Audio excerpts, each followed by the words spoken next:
So our text is Psalm 67.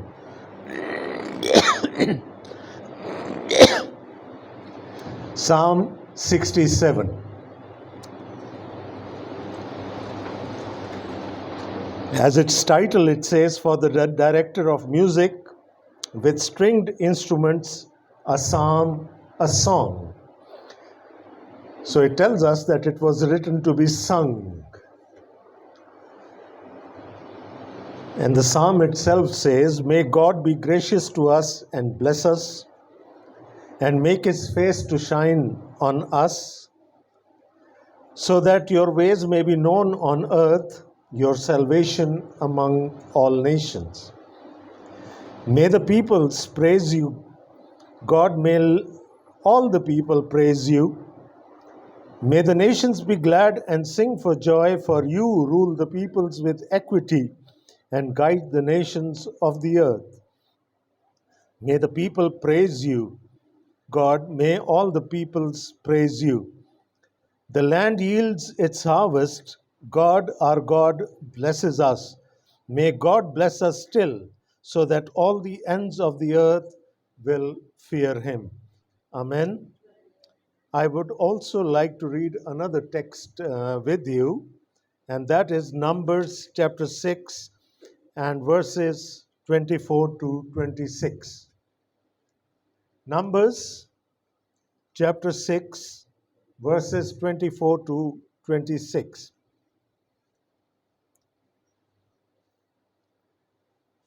The Lord bless you and keep you. The Lord make his face to shine upon you and be gracious to you. The Lord turn his face towards you and give you peace. Amen. If we go through Psalm 67, we can very easily say that the psalmist is obsessed with blessing. 3 times in these 7 verses in the psalm, he is either asking for God's blessing or is being affirmed that God's blessing would come. He has that assurance that his God is bound to bless them. Aren't we also obsessed with blessings? What would you do if I sneeze before you? What would you say? Well, what has a sneeze got to do with God's blessing? But yet, you will call God's blessing on me. I know when I finish my sermon at the end of the service, you will come to me and most of you would say, oh, God bless you, brother. The person knows whom I'm mimicking. So, we are obsessed with God's blessing. We call God's blessings upon people. As we see someone off, we always say, God bless you. Or if we are welcoming someone, we always say, God bless you. And we can see that the psalmist is also obsessed with God's blessing. Now, is it a good thing or a bad thing to ask for God's blessing all the time? Aren't we selfish at times to call for God's blessings? Or aren't we not? Now, these are the questions that we are going to answer through going through this psalm. I read the Aaronic blessing for you. Numbers chapter 6 and verses 24 to 26. And this was what the Lord said. Verse 22, the Lord said to Moses, tell Aaron and his sons, this is how you are to bless the Israelites. Say to them, the Lord bless you. Now, hear the words, and keep you. The Lord make his face shine on you and be gracious to you. The Lord turn his face towards you and give you peace. So they will put my name on the Israelites, and I will bless them. Now, sometimes when we go through passages like Psalm 67, we wonder what it is doing in the whole greater scheme of the Bible. It is just a request for blessing. And I think the Israelites would get at least God's blessing through the priest twice a day. But then some of the Psalms, like Psalm 67, make this link to the New Testament. You see, we have the Aaronic blessing which was given in the wilderness by God Himself, and God instructed Aaron and his sons to bless Israel through that blessing. But when we come to Psalm 67, it talks about a future blessing. My translation does not do that, but verses 6 and 7 in Hebrew are in the future tense. The Lord will bless us.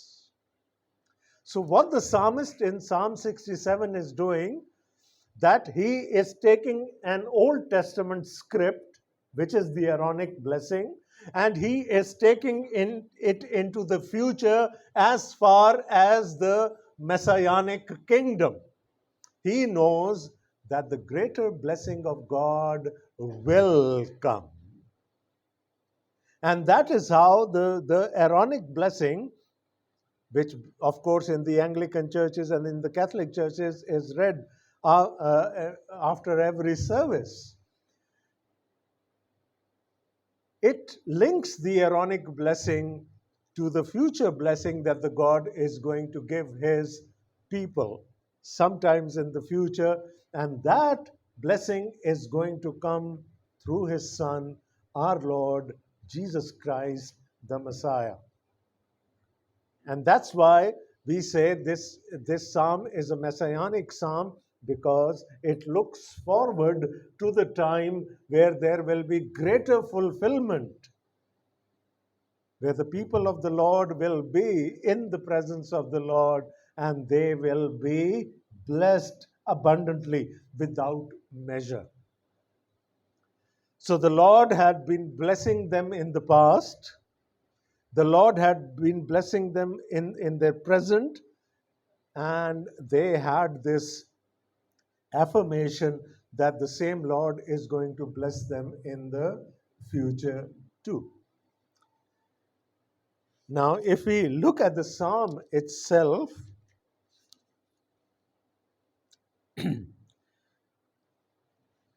you can tie it very directly to the Aaronic blessing. May God be gracious to us and bless us and make His face shine on us. These are the exact words of the Aaronic blessing. So the psalmist is calling upon the same blessing that the Lord taught Moses to be given to Aaron and his sons, and for their sons, is being repeated here. The psalmist is asking for God's blessing.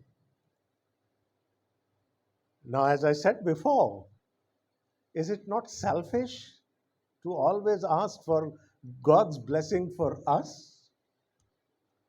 But I think the psalmist doesn't have any selfish motives here. He is asking God to bless them for a specific reason, rather for two specific reasons. One is for the knowledge of God, and the other is the worship of God. So he says, may God be gracious to us and bless us. Nothing wrong in asking that, whereas the Lord had mandated that blessing. And make His face shine upon us. Now that is a metaphor, to make His face shine upon us. It means so that the Lord's favor will always be with us. The children are always seeking that loving glow on their parents' faces. They know the exact time when they can just go and hug one of their parents and receive all the love in return. Now, what is the trigger? It has something to do with the parents' faces, right? You can see that love, that paternal or maternal love is overflowing at that moment. And the children sense that.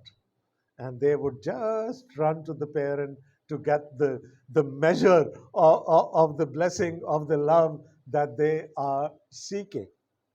So here we see that the psalmist is asking God to bless them as he had already promised in the Aaronic blessing that he would bless them.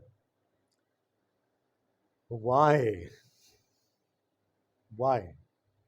Reason number one, so that your ways may be known on earth, your salvation among all nations.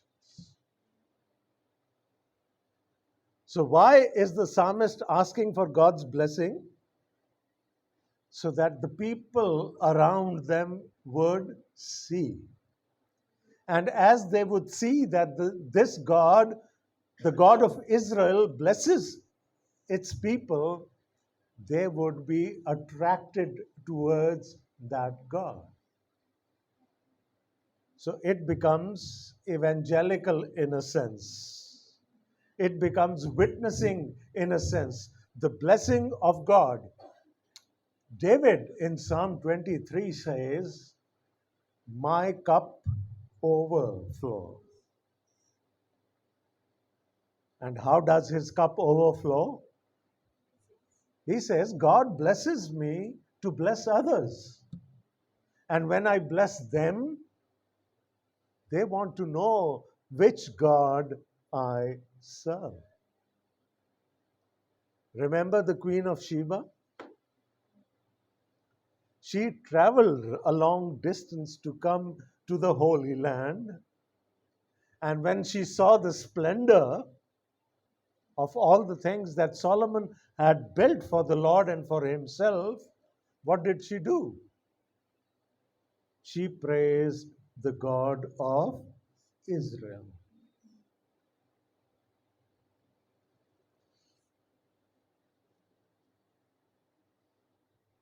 There was nothing to show for the Israelites when they were in Babylon.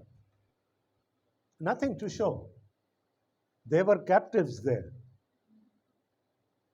And yet, Nebuchadnezzar, the king of Babylon, praised the God of Israel, looking at the attitude of the four young men that were before him. Because God had blessed them in the exile, in the captivity, and God exalted them. And the king of Babylon could see that yes, there is a God who even blesses his people in captivity. And time and again he praised the God of Israel that there is none like him. Now it all started with another blessing. Remember Genesis chapter 12? Yes, the Abrahamic blessing, maybe. God said, yes, Abram, if you come out of this land that belongs to your forefathers and you go to the land I will show you, I will bless you. And how am I going to bless you? I'm going to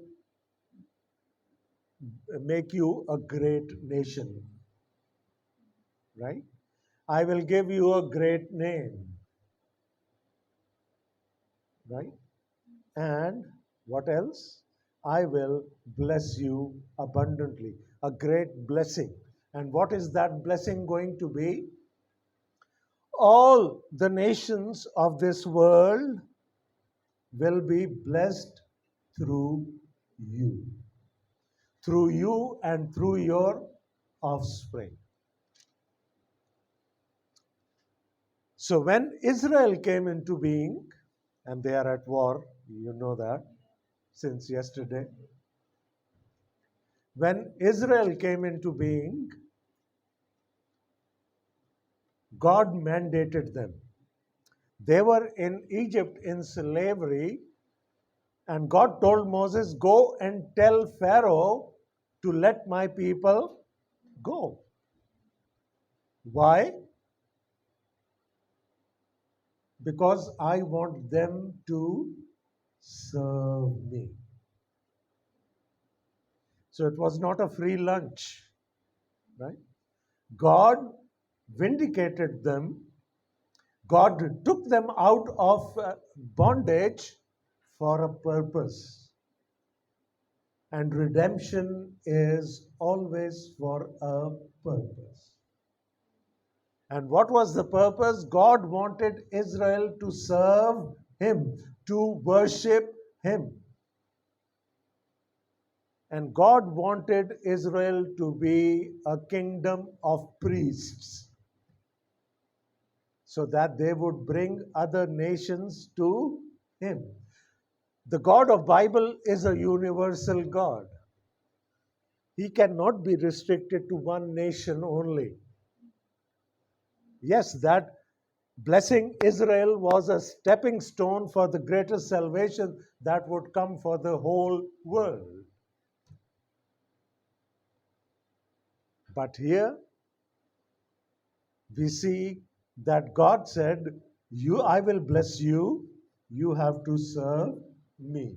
And how are you going to serve me? You have to bring other nations to me.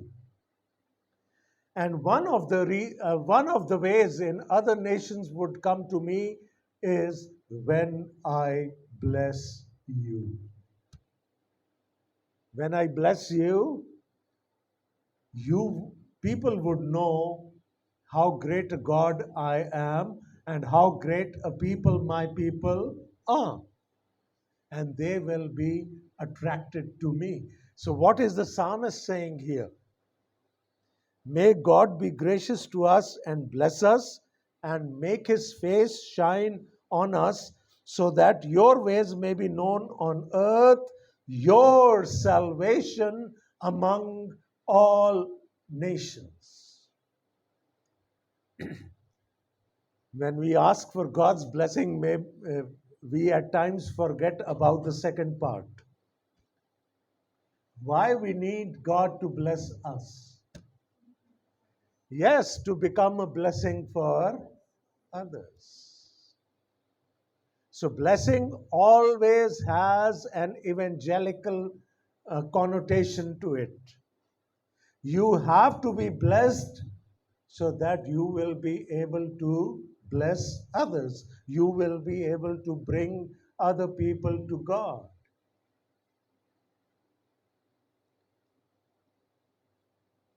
Other nations used to ridicule Israel in times of distress. Oh, where is your God? And today the church claims to be belonging to the Lord Jesus Christ, and yet it fails to show Jesus Christ to the world. We want to be blessed, but we do not want to bless in return.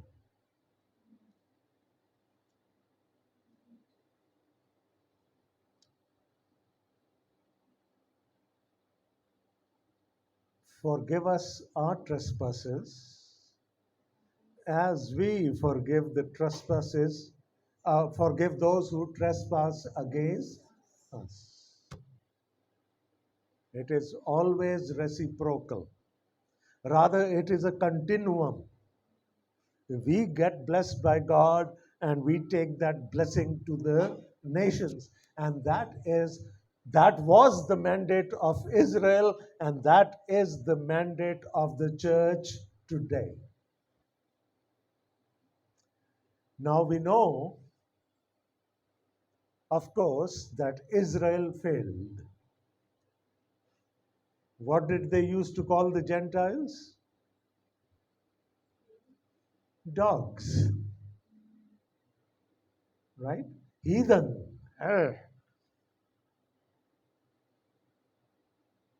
They are the heathen, they are the dogs, and dogs cannot enter the kingdom of God.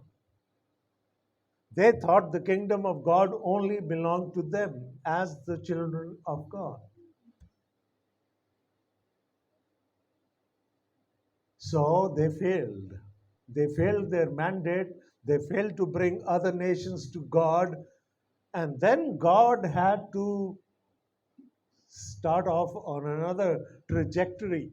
Not that he planned it at that time, it was planned in eternity that he would send his son, the true Israel, who will then open up the gates of the kingdom of God for the Gentiles.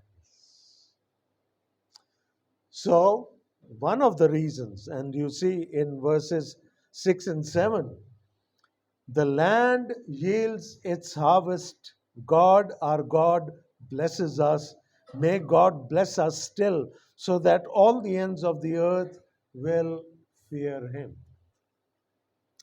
I said the psalmist is also looking to a future blessing. And these verses are in the future tense. The land will yield its harvest. And what was a harvest for Jesus Christ? What did he tell his disciples? Pray to the Lord of the harvest.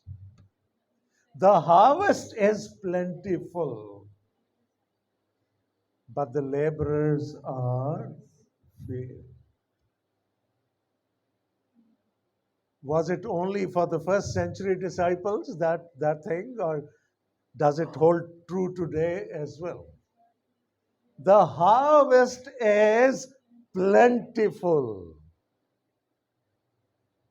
yet the laborers are few. So the psalmist is looking forward to a time when the land would yield its harvest. And it will be a harvest where people would come and worship and praise and serve the God of the Bible. The land yields its harvest, or rather, the land will yield its harvest. God, our God, will bless us. And I said, the future blessing is all tied to the Messiah, to our Lord Jesus Christ. May God bless us still, so that all the ends of the earth will fear him. So, as I said before, this blessing has an evangelic connotation to it. Jesus said, Go. Go. Don't keep sitting here. Go. To do what? To make disciples and to teach them and to baptize them. But where did they have to go? To Judea, to Jerusalem, to Judea, to Samaria, and to the ends of the earth. So see how beautifully the psalmist is tying up an Old Testament concept with something for him that the Christ would do in the future. For us, he has already done it. The ultimate, the final blessing of God is our Lord Jesus Christ. He came to bless. And John says he came to bless his own. But his own did not accept him. And so the blessing of God through the Lord Jesus Christ had to go to the ends of the earth. And I thank God for the latest communication channels that we have. Although they have their vices, all the social media and everything else, it has its vices, yet it has become far easier to witness, to share the word of God. People living even in the remotest parts of this world. So we can see that blessing coming in now.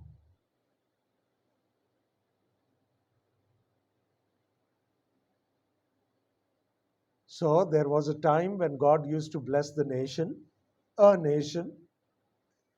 and there is a time now when God is blessing nations. And the nations will only be blessed when the name of Jesus Christ is carried to them. The greater blessing of God in the person of Jesus Christ is taken to the nations. When the gospel, the good news of God, is taken to the nation. So a child was born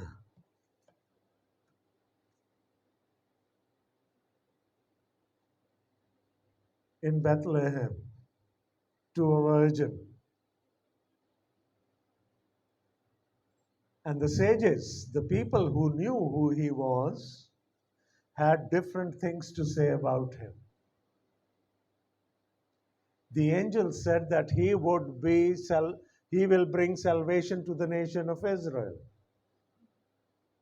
But Simeon said that God is going to bless the nations through him. You see, the mission of God has never ever changed. And what is the mission of God? It's that Abrahamic blessing. I will bless all the nations of this world through you. So in came Israel. And when Israel failed, the true Israel had to come in to bless the nations. God's mission does not change at all. The modalities might change. So who is responsible for fulfilling that mission today? We are. We are. Right? And God cannot afford another catastrophe like a failing Israel. Right?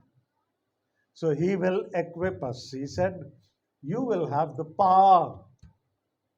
Witnessing is not an easier job. He said, you will have power from on high. You will have the second counsel, the second helper, the counselor who will urge you along. The only thing is that you have to make yourself available. We have to make ourselves available, and then God will use us to fulfill his mission.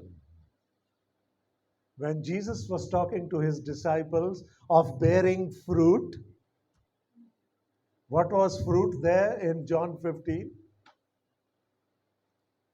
Go and bring other people to me.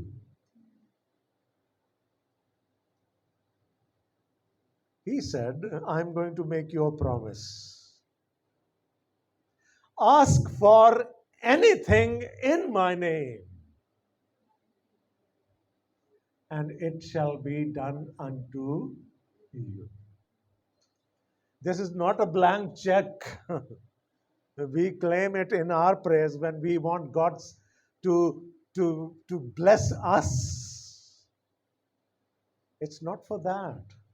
It's when you go out to bear fruit, Jesus said, all the resources will be at hand. And if they are not, ask, and you will get them. So, unlimited resources plus the Holy Spirit. What else do we need?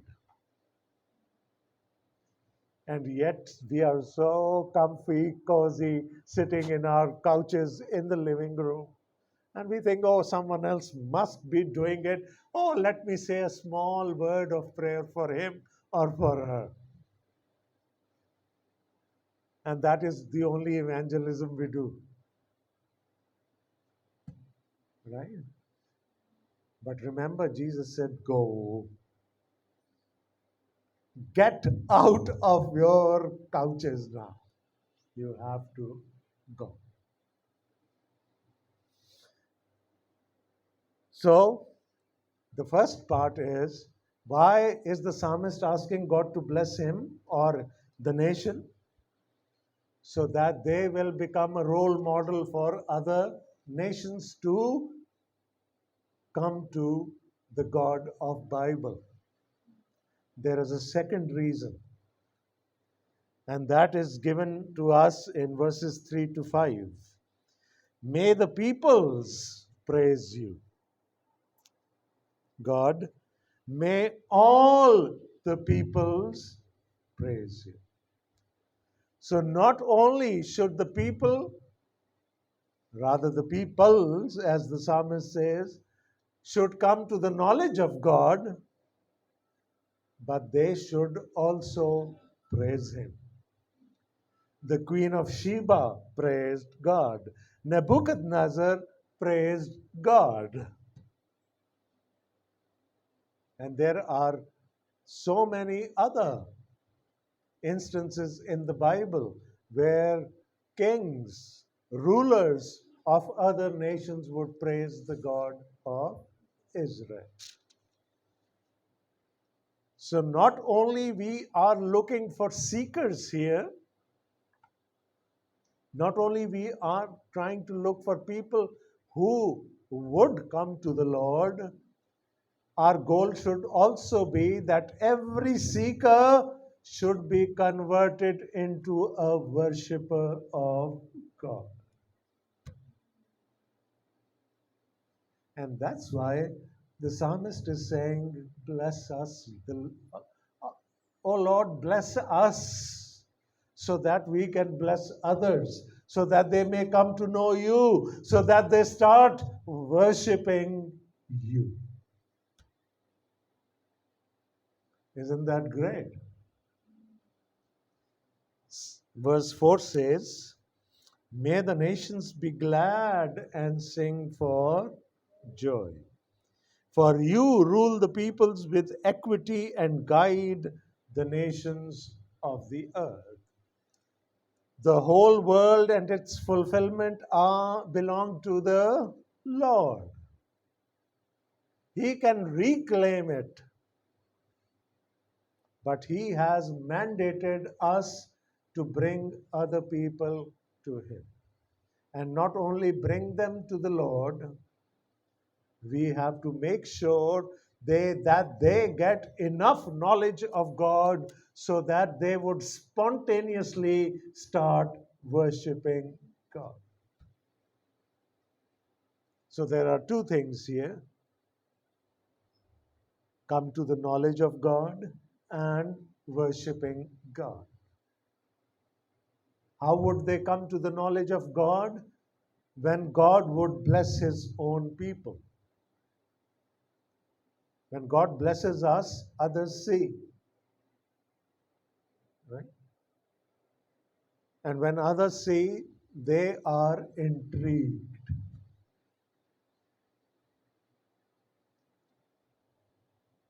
And Jesus said, if you really want to do that stuff, you are not alone. You will have the Holy Spirit and you would have endless resources, whatever you need. But there is a proviso here. James said, well, we ask and we don't get. Why?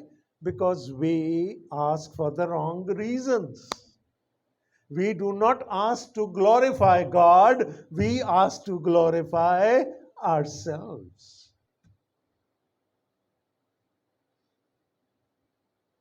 So there is that greater task of letting the world know who our Lord Jesus Christ is. And today,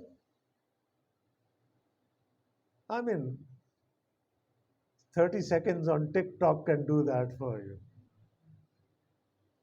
You can make reels and short films. You don't have to give a long lecture for the people to know Jesus. Just tell them, I believe in Jesus. I am the follower of Jesus. And do you see Jesus in me? Well, if you do, He's the one. I'm nothing. He's everything. Come to Him. Right? So, things have become relatively easier. Yet, we need to be cognizant enough to make use of them. I have been making these Bible studies, and some of you are aware of that, hour-long Bible studies. Yeah? 40 minutes, 45 minutes, 50 minutes. And Joshua is smiling here. So, who has those 50 minutes to listen to me blabber? So the Lord has put it on my heart. Why don't you take clips out of there and make short reels about them? They might touch people. So I'm trying to educate myself how to make short reels. You see, you have to then acclimatize yourself. You have to attune yourself to the needs of the people around you. Only then you would be able to take that message to them.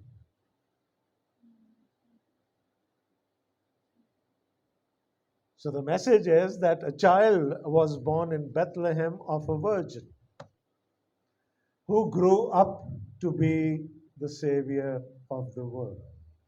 And there is no other name under the heavens than the name of Jesus that can promise salvation. And that is the message the world needs today. And that is the message that we need to give to the world today. God bless you all. Amen.